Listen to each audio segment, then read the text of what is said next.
Daily Strike with your host, David Sheminsky. I have here Jake Kilts. How you doing? What's going on, man? Good, man. How are you? I'm feeling good. Feeling good? You're feeling great. Thank you for joining us today. Of course, man. Episode 2, back to back. 002. 02.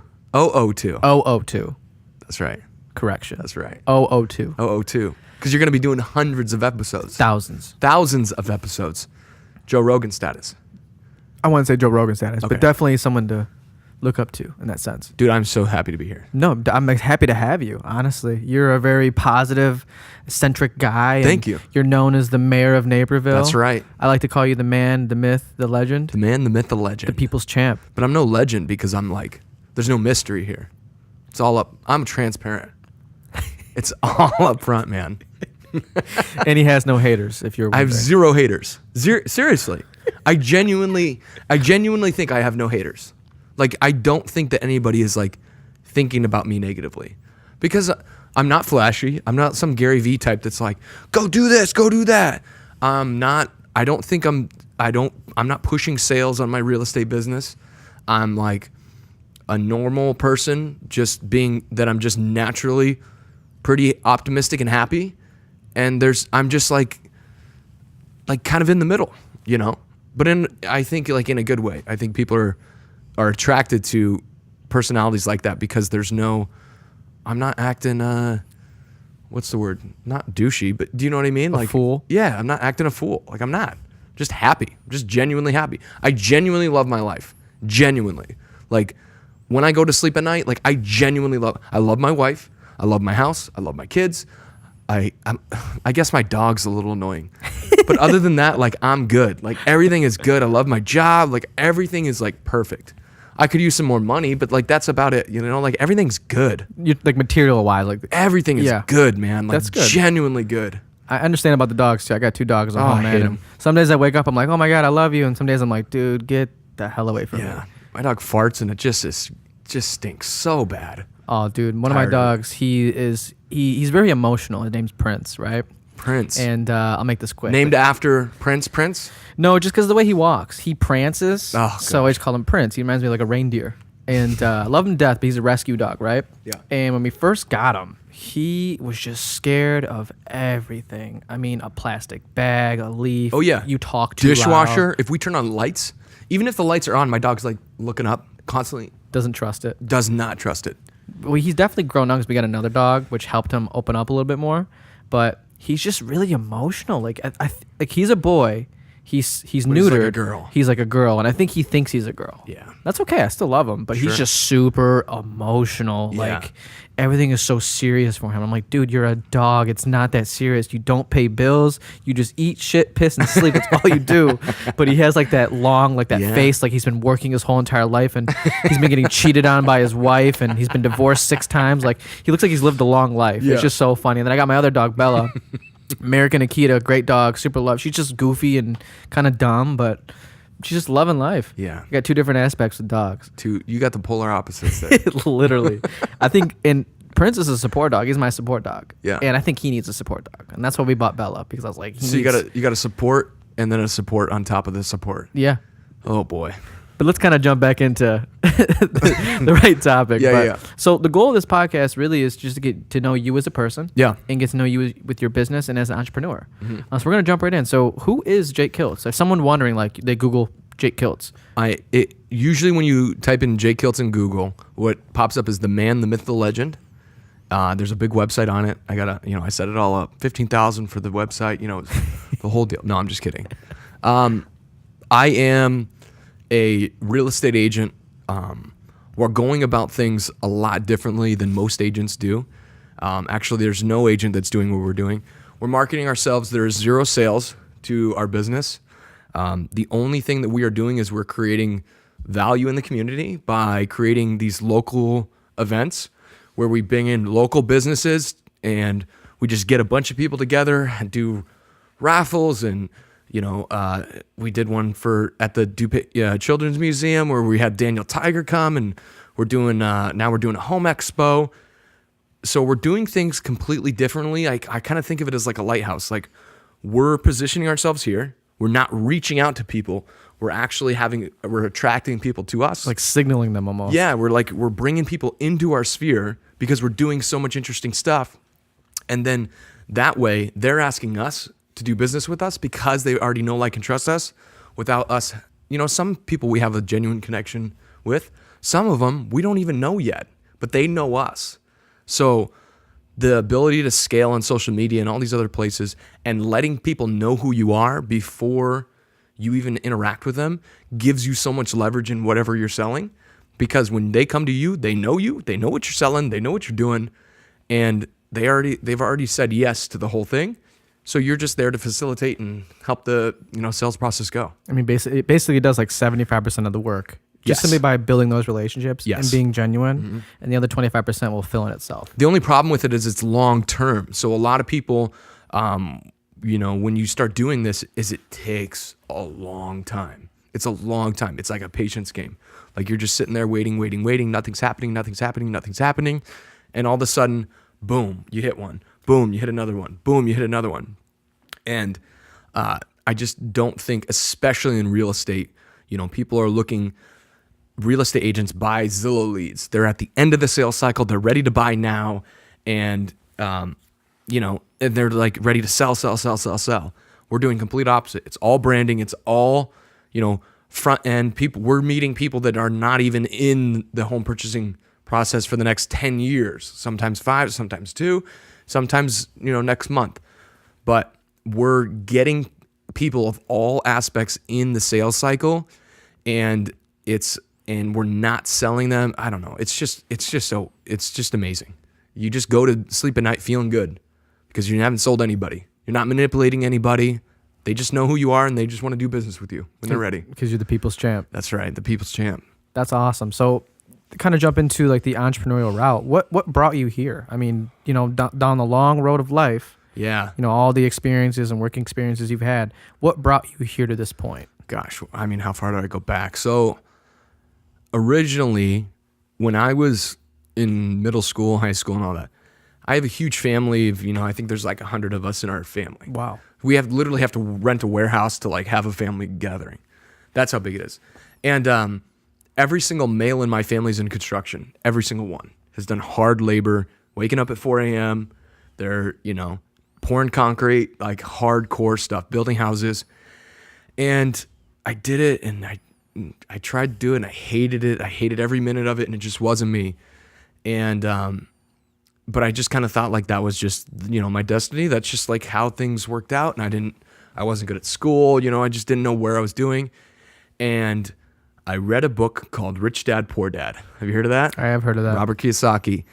And it just like opened my eyes, and I was like, whoa, like there is so much more out there. Like there's just so much more.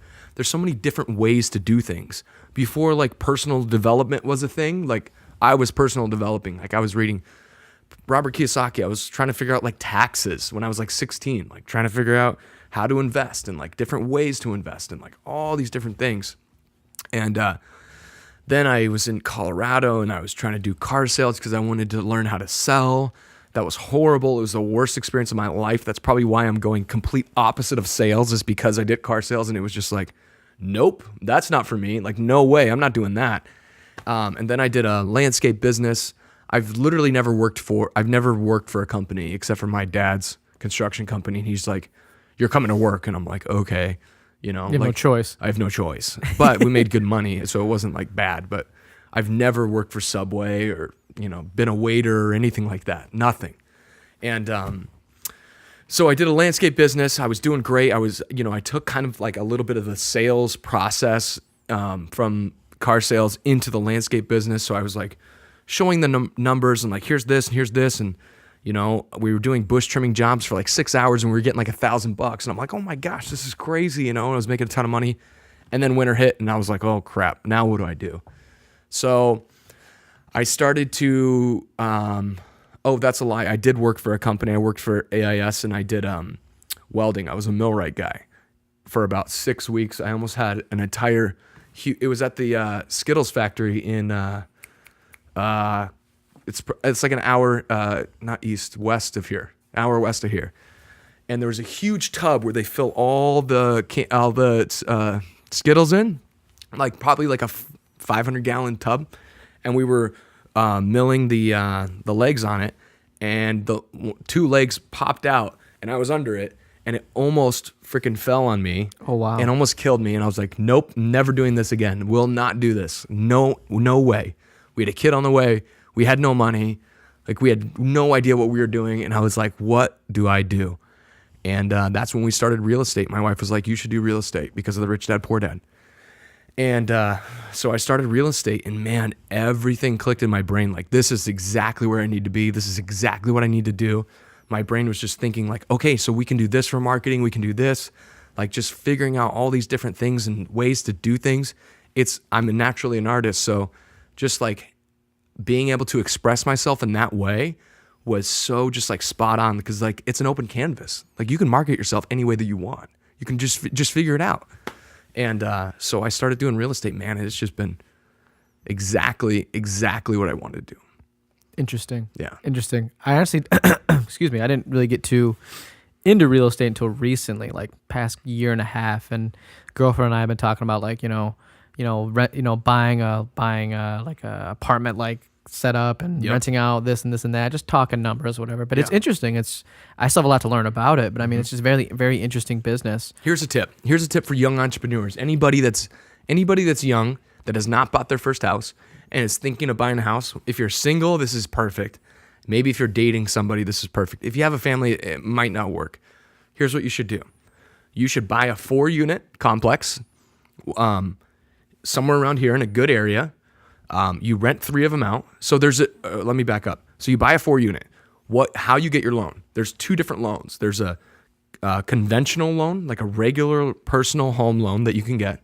The interest rate is really low. You barely have to put any money down. And then there's a commercial loan. It's a lot higher in interest rate, and you have to put 20% down.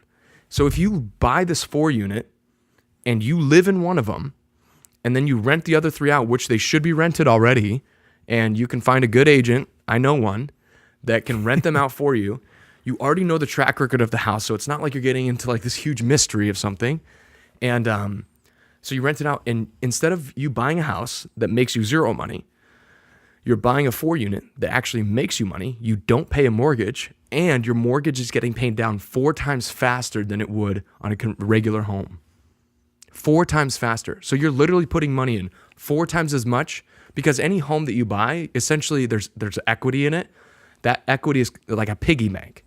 So you're putting 4 times as much money into this piggy bank. So you're excelling your dynasty or whatever you want to call it 4 times faster. And you're making so much more money. 5-10 years down the road, you have $100,000 in this piggy bank that you can then pull out or keep going. But then you could pull out $100,000, buy another 4-unit. Now you're going 8 times faster than you would buying a conventional home. Now that's where you become wealthy. That's how you do it. That's good facts. Good That's tip. how you do it. You need to like highlight that in the video. Yeah. With words and everything. That's how you do it. That's good advice. Yeah. Seriously. And it's a dumb man's game. Real estate is it's so simple. There's like 4 numbers that you need to look at. It is not complicated. It is not complicated whatsoever. Anybody can do it. Interesting. So how did you get involved with the Young Entrepreneurs Network, or how, it being developed and created? What was like the vision, goal, the process for that? Originally, it started with me and my wife in real estate. We started our real estate company, and we were trying to figure out how to market ourselves. So what we found out was hosting these events, we could raise money. We actually could make money off of it. On Facebook, we were reaching like 100,000 people. So people are paying thousands upon thousands of dollars to market to 100,000 people. And we were doing it, we were actually making money. So it was this crazy concept. So all the events that we did were targeted towards stay-at-home moms. It was all Thursday mornings and face paint and bounce houses and mommy and me tea, which is great. We're reaching a perfect audience for us because women are the decision maker in real estate. They truly wear the pants. Because I think the male makes the decision in the end, but the woman is the one that's saying, I want security, I want a home. Because guys can live in we can live in a 2-bed house our whole life and be cool. Like if we're like striving for something, like especially young entrepreneurs, if we're striving for something, like we don't care where we're living. We'd rather put that money into the business. So we knew that women were the people making the decision. So we're reaching all these women. We have this huge database and of all these friends and stuff that are essentially women, which is great. But I was not able to connect with those people on a deep level. There's only so much, I can go with that. So me and Matt were sitting here talking, and we're just like, man, we've been wanting to do something like this. And one of our conversations, it clicked, and we're like, yeah, let's do a Young Entrepreneurs Network. So we hit it off. We're doing this we're doing a podcast. We got a group that's amazing. We did our first event, and everybody, we had a couple sponsors, and they're telling us about their business and stuff. And everyone's clapping and like saying, yeah, all right, that's so amazing to every business. Everybody's super supportive, super positive group. It's just amazing. It's amazing culture. And I think that is due to me and Matt and Brian and you and, all these guys and gals out here I think we're demanding, and we're projecting positivity and like encouragement and like empathy in the group. And I think that is cultivating itself and making it grow so much faster organically. And the fact that we've made the decision that we're not going to let people sell. We can do the whatever it is Tuesdays and let people post there, but this is about connecting. And I think people really, really appreciate that, and that's what they want. Definitely. I mean, we talked about it before. I mean, relationships is the biggest part in business. It's the winner. It's better to build a relationship, be genuine with that person, than just get the sale. Because that's a one-time sale. You're looking for 1, 2, 3, 4 down lifetime the road. value, LTV, lifetime value. Lifetime value. And in that process too, they're referring you people because they like you as a person. Yep. You know what's big when they invite you to like a family dinner. Like, hey, we're having dinner. Come over. I force myself to. I say, when you buy this house and you have your home gathering party, I'm coming. 100%. And every time they laugh and they're like, of course we're going to invite you. That's how deep my relationships are. That's with huge. Every one of my clients. You're like, no, I'm dead serious. Yeah, I am. I'm like, no, I'm coming. And they're like, okay. And I go. And it's great. I feel like they're family. And having those relationships, it is the winner of everything. If you have a business and you don't have relationships with people, like a lot of people, then you're going to lose. Especially when the economy turns, and we have, it's just like in a night it just shifts, and it's like, oh, nobody's buying anything. You know who people are gonna call? They're gonna go and they're gonna find people that know somebody they're gonna do business with, because there are still people that will buy and sell homes. There are still people that will buy whatever product that you're selling. You just have to find that small pool of people, and if you have all the relationships, you win. That's building a true sustainable business. Checkmate. It's not buying leads. Yep. If you're buying leads, you're done. Checkmate. Yeah. I think I read something online the other day about how like Facebook ads and stuff like that isn't really the way to go. It's more organic now. It's yes and no, because yes like, and no, yeah. It's a mixed emotion with Facebook ads and those ads, because it's like you're paying them to reach those people. Yeah. But how do you know you're truly reaching Here, these people? I'll take you for a know what I turn mean? here. So instead of doing a Facebook ad to reach people at the end of the sales cycle that says they want to buy right now, what about doing a Facebook ad to build relationships? Way better. What if you did Facebook ads and you got them at the very beginning of the sales cycle? Well, they're a year out, and you build a relationship. You have their email, and you're sending them good emails, personal emails. Hey, hope you're having a great day. And you're doing Facebook, all this Facebook content. And then you're creating that relationship, exactly what we're talking about, through social media. That's like their gateway drug to you, is through social media. So Facebook ads, I believe, are a way to build a relationship to then be able to shake their hand and then to do business with them. You just have to use it correctly, essentially. Yeah. Understandable. Yeah. Understandable. So we're going to kind of go a different direction, right? Yeah. Or step away from business for a second. Mm-hmm. Going to ask you some kind of personal, interesting questions, okay? Yeah. So the first one is going to be, throw you off a little bit. Okay. Do aliens exist? Yes. What makes you say yes? Because it's mathematically, it's there. It's a strong question. Here's what I think. I think Neil deGrasse Tyson said it right. I think that we're like a little pile of ants, and they don't need to spend their time with us. They're just like literally like stepping over us. I agree. They're out there because there's no way we're the only living people here. No way. No way. And like, if you go online, you look up like, oh, UFO sighting. Some of the stuff, it's like, can you explain that? I mean, I don't know. Yeah, I don't know. I remember like vividly a conversation I had with a professor I had in high school, and they were like some of the smartest people in the world, most influential people in the world. They're aliens. Yeah. Albert Einstein, alien. Elon Musk is an alien Alien. for sure. Yeah, he's different. He's different. Yeah, I watched the Joe Rogan interview with him, Yeah. and he's just, I don't know. It's not that I He's don't something like else. him. It's just like I don't know if I could like sit Some and have people a good conversation think with him. people think that aliens came and had sex with monkeys, and that's how humans came to be. Really? Yeah. Also, like, the world's flat too, right? Look at Brian. I mean, he looks like an alien a little bit. He's not bad.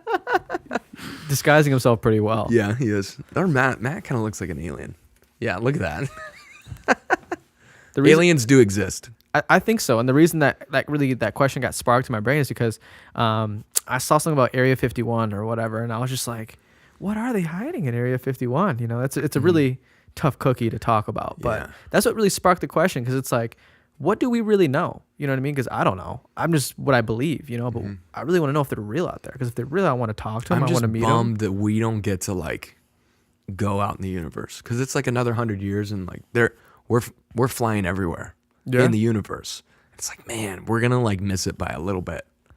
It kind of sucks. Yeah, that sucks. Yeah. Yeah. How do you feel about Mars? Like, do you feel like going to Mars is the right move? Like, I think it's super interesting. Yeah, absolutely. We need to be a multi-planet species. Absolutely. That's the way that you increase your chances, and it gets you in the habit of jumping to different planets and being able to colonize them. yeah. That's what we should be doing.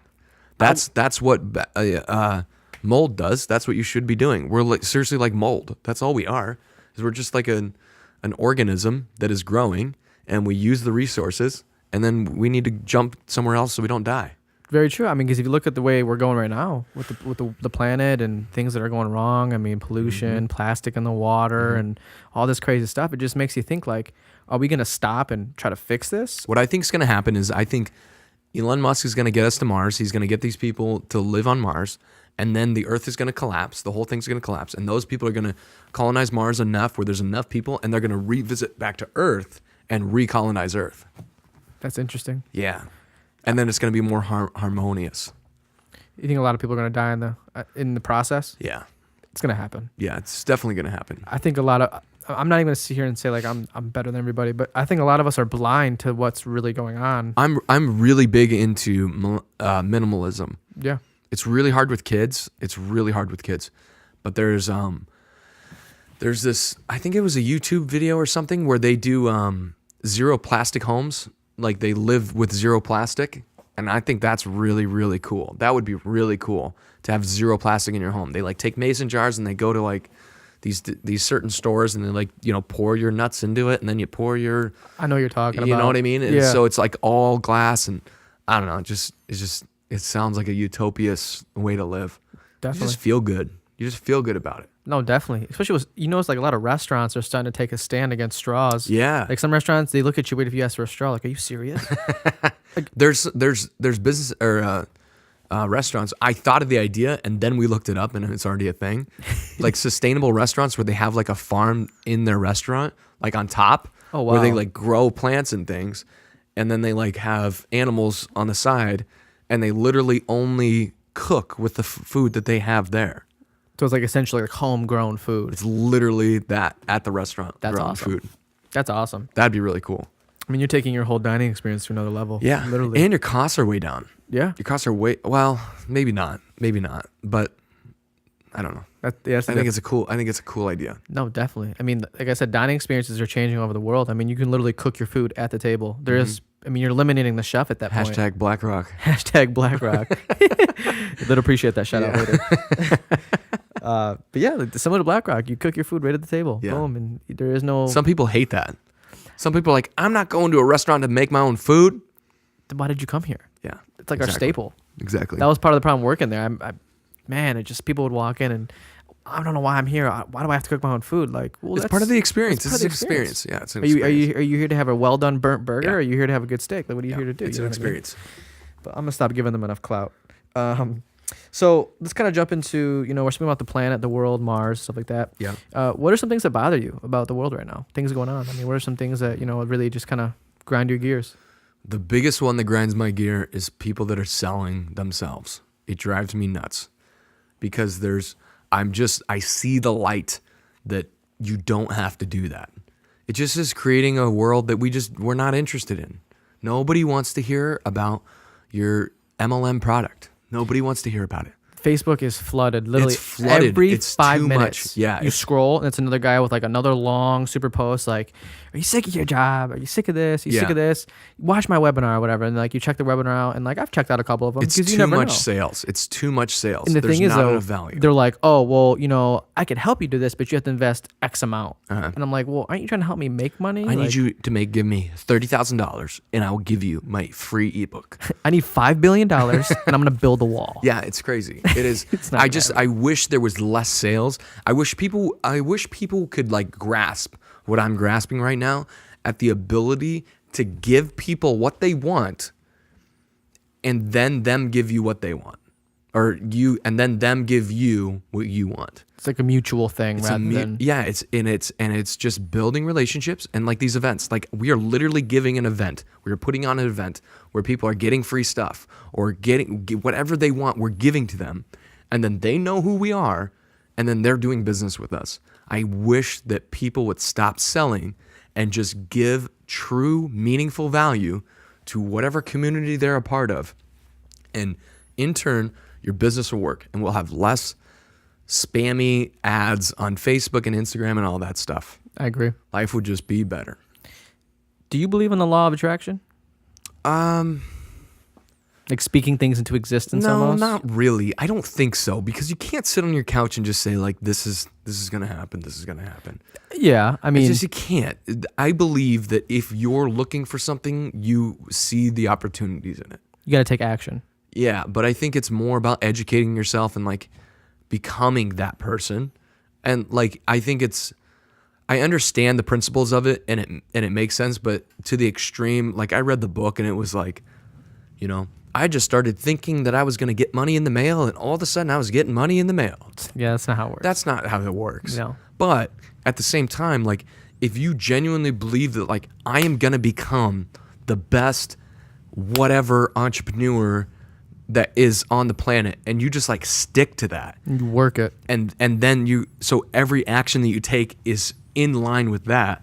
So if you want to be whatever it is, the best real estate agent, I can't think of anything. If you want to be the best real estate agent and you do a listing presentation and the only thing you start thinking about is the things that you did wrong, you're like, okay, that wasn't good. I shouldn't have done that. I shouldn't have said that. That kind of turned them off. And like all of your mindset is focused on becoming really, really good at that thing. And then everything else plays itself out. So I mean, yes and no, but I just don't think that you can just like think about it and it'll happen. Yeah, I But agree. if you're obsessed with something, it'll happen. 100%. You just have to really execute your vision. That's the biggest part behind the law of attraction, which like people kind of get mixed up, right? Like, oh, I'm going to sit here and say, Yeah. oh, I'm going to do this and do this, Yeah. but you're just I sitting think it's there. misinterpreted. That's why I was trying to make it clear. 100%. Yeah. I'm glad you brought that up too, because it is. I mean, like I said, people just sit there and they just post on Instagram and, work hard, do this, and that, but they're not doing any of that. I feel like if you really take action on whatever it is, it will happen. And I think you just do stuff. I think too many people are trying, to perfect something, but they're just not like, they're not doing anything. Like you're saying, they're like posting stuff, but they're not like just doing anything. Like whatever it is, like just do something and see if it worked or not. Like did anything good come out of it? Yes, this little thing here. Like I got 3 people that shook my hand. Great. So build off of that and like do whatever good, like focus on the good part and like get rid of all the bad stuff and keep going. Just like do something, like whatever it is. It doesn't matter what it is. Do podcasting, whatever it is, just like do it. Figure out the problems. All these problems are happening, but we're figuring them out as we go. You can't read a book about podcasting and then like have all these not have issues. Like you're just going to have issues. So just like do something and just play it by ear. That's what entrepreneurs are built for. Is if you're a true purebred entrepreneur, all you want to do is do something and then let some problem happen and figure it out. You want to solve that problem. for Yeah, somebody else. we're weavers. Like we just weave through the problems. Dodging traffic. Dodging traffic, I'm going to man. get hit by the right car. Yeah, just do shit. Just do shit. Don't stop. Keep doing it. Just keep going. Just do it. And but then there's a fine line. There's like a Yeah. fine line between I've been doing it for 8 years. Do I keep doing it?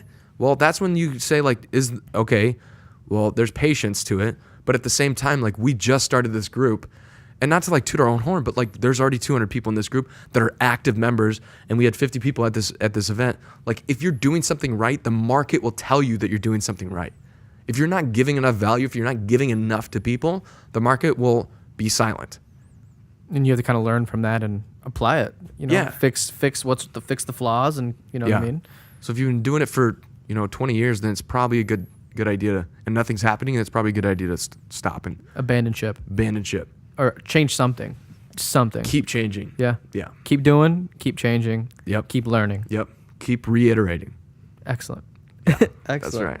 So I'm gonna kind of jump into a different arena here. Mm-hmm. Are you into sports at all? I was not as a young kid, and then I was, and then I wasn't. So I don't think I love sports. Do you know what I mean? Like I Right. like it because not social pressures, but like the society likes it, and sports are entertaining. They really are. But that's all I see them as is an entertainment, and like a way to escape a little bit.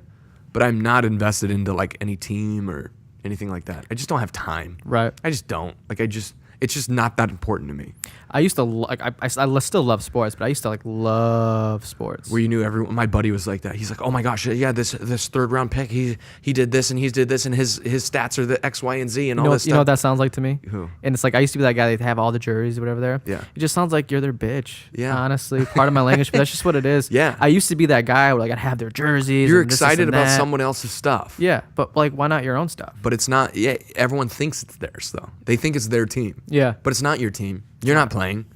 No. It's just like rooting for Jeff Bezos' business. Yeah. You're like rooting for it, and you're like pretending you're on the team, but you're not even doing anything. You're not profiting about it at all. You're not on the team. Yeah, I used to be that way. I used to just love sports and just wear the jerseys and be their bitch essentially. But now I just casually watch sports. I won't As an entertainment venue. That's literally what it is. That's me too. It's mainly for entertainment. But I've never been that guy to get so angry. Like I watched a video on Instagram the other night, and this dude, like the Saints lost, and this dude just punched a hole through his screen and just ruined his TV. And I'll never be that guy. Yeah, that's too much. I can never imagine getting that mad over a game that doesn't really affect me whatsoever. It's too much. You know what I mean? But see, I like to play video games, and I'm that guy where if I lose, I get a little upset because I'm competitive. But I'm not gonna punch a hole through my TV. That's just That's next level. It's a little bit excessive. So I'm gonna jump into a couple different questions, and we'll kind of cut it off here. Okay, so. What do you suggest to people that are trying to remove themselves from toxic relationships? Ooh, that's a good And this one. could be like friendships, Ooh. girlfriend. I've had to do this a couple times. So many times, and I had to learn the hard way where it's like I kept giving the wrong person my time, and even though it hurt so bad, I couldn't get away from it. It was like a fix almost. Yeah. You know what I mean? And what would be like a good suggestion to those people that are trying to get out of those toxic relationships, or just don't, or maybe don't even realize it? That's the thing, is you don't even realize sometimes to the last minute. So what's your suggestion to get out of those toxic relationships or to identify it? Yeah. I had to do this with another real estate agent, which was interesting. We didn't jive well. Like we were good buddies. Like we were like the football type of buddies. We were like, yeah, kind of, that kind of relationship where you're like going drink and stuff. But I just didn't want that. And he was kind of a little bit of a liar and a little bit negative. There was just some things that I just didn't appreciate. And I just had to pull that one off like a Band-Aid. Like one day he was just lying to me about something, and I was just like, I'm out. And I just stopped texting him, and that was it. And it was done. And he was mad for a little while, and it was just, I just had to just rip that off like a Band-Aid as quickly as I could. But because he's just, some people are intense personalities, and they'll fight for you kind of thing, and they'll like fight to stay in your, in your circle. And sometimes you just got to pull it off. But other times, maybe just don't hang out with them every day. Maybe do it once a week. Then slow it down to once a month. Like, you don't have to do it so extreme sometimes if they're not that bad for you. But I think probably the biggest thing, and it's kind of with health for me, when I started getting really healthy, the first thing I started with was just drinking water in the morning, or like a lemon water in the morning. And that was it. And I wasn't fat, but I wasn't in shape at all. And a year later, I was like running 9 miles. I ran 9 miles from just like winging it. Like I didn't run that much, but I was just in good shape. And I think you can do that in relationships where you just add one good relationship. Just because it creates contrast in those relationships where you can see the difference in this person to this person, the good person to the bad person. And I think you just will slowly get turned off to that, and you become a different person. I agree. And you won't need to hang out with them, or you won't want it as much. So I think if you just surround yourself with really good people that you genuinely like, and they're on the same path, like this young entrepreneurs group, like if you're on that path, you need to hook up with young entrepreneurs and just be a part of their life too. Yeah. And their like passion for what they're doing will rub off on you. And then all of a sudden you're excited to be with this guy and less with this guy. And it just naturally happens. It's like it clicks almost, Yeah, honestly. And yeah.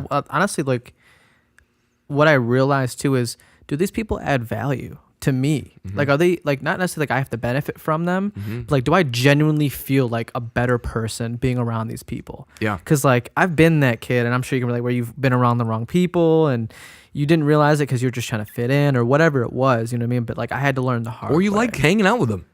Either that, You kind of like yeah. the like spontaneity, Spontaneous. the spontaneous actions, or whatever it is. It's like the thrill of it or something. Sometimes you like it, but you know what? Sometimes it's just time to grow up Yeah, I agree. and like be a man and just like take care of your business and start doing the right things. Because there's a time and place to be a kid, Yeah. teenager, and adult. Yeah. And I feel like it's come to that point where it's like, if you're not trying to have a genuine relationship with me, where you care about me, I care about you, and we can both benefit from it, and we add value to each other, then like I don't see us having a friendship. You know what I mean? Because Yeah. I've had friendships where like I've invested so much time into people because I genuinely cared about them and I saw like their potential, and then like boom, they're gone. Yeah. And it's like I didn't have a say in it, which sucks.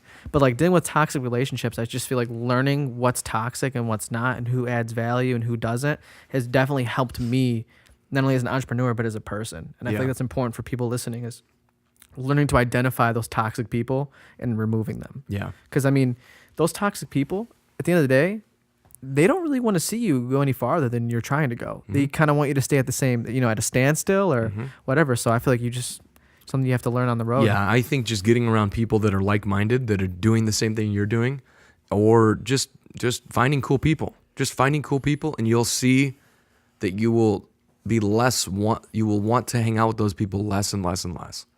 Because the other people are way more inspiring, and they're going places, and there's like hope, and there's excitement, and there's just like new things that you want to be a part of. And you'll just slowly stop hanging out with them. So you don't even have to like focus on it. Just focus on hanging out with good people. Again, going back to positivity, just focus on the good part of stuff. So focus on the good relationships and being happy with those, and the rest will just fall off. The chips will fall where they go, Definitely agree. The reason I attract super nice people is because when I hang out with a negative person, I don't think about them again. I'm just not interested. It's not that I'm like thinking they're bad and I'm like, I'm not going to hang out with them and I'm going to stop doing this. Every once in a while that happens. But I mean, for the most part, you just don't think about them, because I'm thinking about David, and I'm thinking about Brian, and I'm thinking about Matt, and I'm thinking about all my clients. Like, I'm just thinking about good people, and then everything else just falls where it may. But at that attraction, like if you're a good person, you attract good people. If you're a shitty person, you're going to attract shitty people. So if you have a bunch of shitty people around you, you need to start upping your game. And stop focusing on they're bad people. Start wiping better. Yeah. Yeah. Do you know what I mean though? Like, stop focusing on them being bad people and just like being a better person. Because I mean, you've already done half the work, is you identify that they're clearly bad people. Yeah. That's half the work. Yeah. Now it's just trying to change your ways and be more positive. Yeah. And once you start becoming a different person, it won't be interesting to hang out with them, and you'll just want to hang out with better people. This is what it is. You got to learn to remove yourself. That's awesome. Yeah. Well, I definitely want to thank you for joining me today for episode 002. 002, baby. Jake Kilts, the man, the myth, the legend. Yeah. Is there one thing you want to leave for the viewers to leave off on a good note? Any advice to the entrepreneurs, the business owners? Yeah, I think I'm on a high horse of this. Stop selling your business. I think you need to stop selling like right now. Take your company logo off of your Facebook profile. Stop trying to like message people and DM people and saying like, do you want to buy my MLM product or whatever you're selling? And just giving every ounce of your being, of your business, human being, thinking about what can I give people for no value in return, for nothing in return.